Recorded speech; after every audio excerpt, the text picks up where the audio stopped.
En el análisis político tenemos que referirnos a la historia para darnos cuenta de lo que estamos viviendo en el presente, porque la historia siempre nos deja lecciones de lo que nos puede estar sucediendo o de lo que nos sucederá en el futuro si no tomamos nosotros como seres humanos previsiones sobre las lecciones.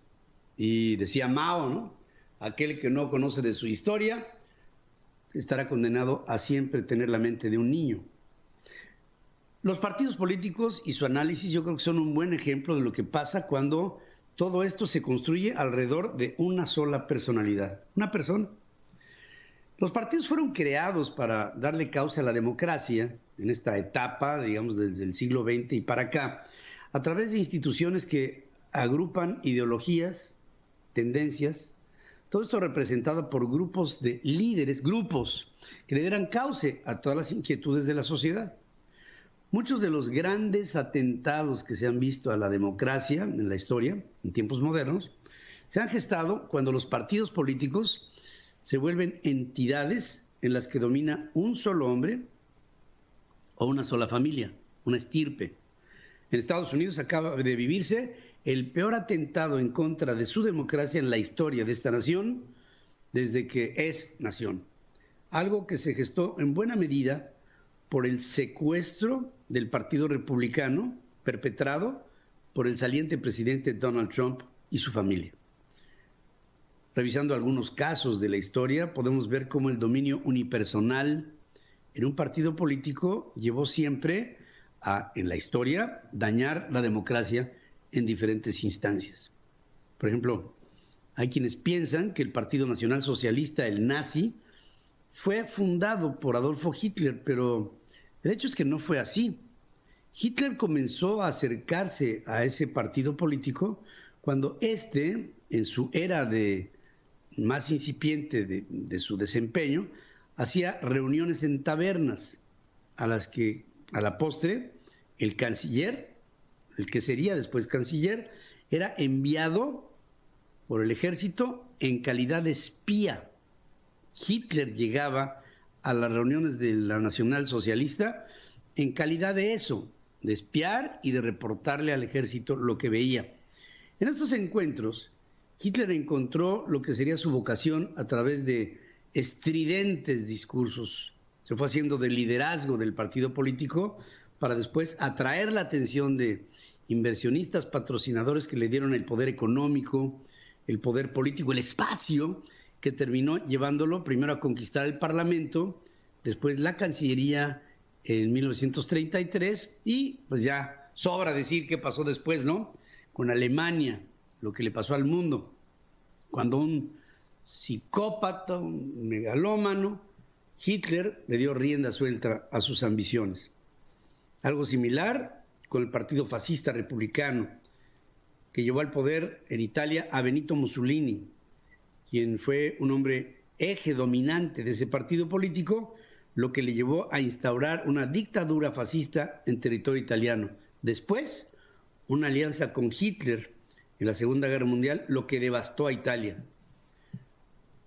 Otro, el Partido Colorado en Paraguay, quizás el más antiguo de América Latina, más que el PRI, fundado en 1887, en una etapa importante de su existencia, dominado por un solo hombre, el general Alfredo Stroessner, quien a través de su partido político distorsionó a la democracia de Paraguay y terminó instaurando una tremendamente costosa dictadura militar entre los años 1954 a 1989.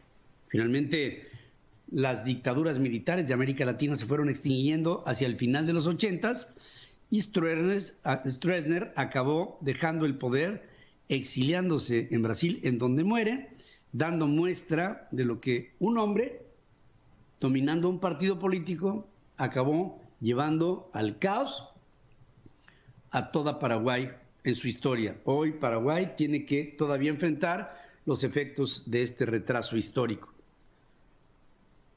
Los partidos políticos son el conducente cambio hacia un proceso democrático en función de cómo cambian las formas de pensar de las sociedades modernas. La democracia es, pues, la expresión de la gente, pero de la gente que puede expresar, que tiene el interés y la información para emitir conceptos que nos den a todos reglas de convivencia, objetivos a alcanzar, formas de bienestar que entre todos podamos compartir. Eso hace una democracia.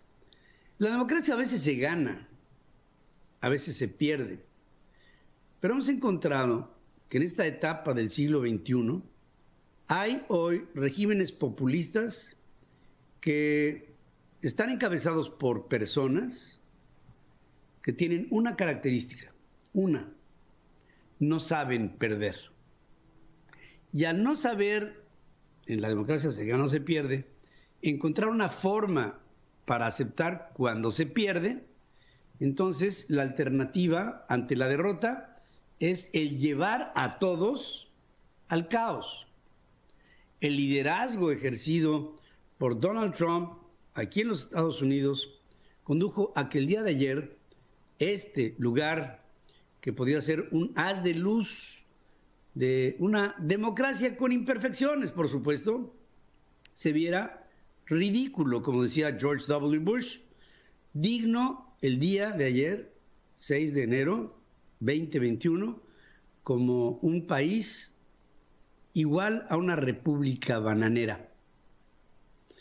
Ojo con los protagonismos excluyentes de una persona que no ven más que para sí y para sus objetivos de acopio de poder. Porque lo hemos visto en la democracia, no sé si la mejor, por supuesto que no, pero sí la más poderosa del mundo, ayer resbaló hasta un punto en que no tengo la menor duda. En los próximos tiempos veremos en el mundo muchas consecuencias de lo vivido ayer en Estados Unidos.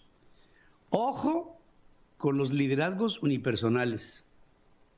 Ojo con los partidos políticos que fueron diseñados para una sola persona. Ojo con México, porque pienso que así como se pudo llevar hasta el caos al Capitolio en los Estados Unidos el día de ayer, México con esta elección, no los líderes, sino la sociedad podría aprender de lo vivido en la democracia norteamericana, en las vísperas.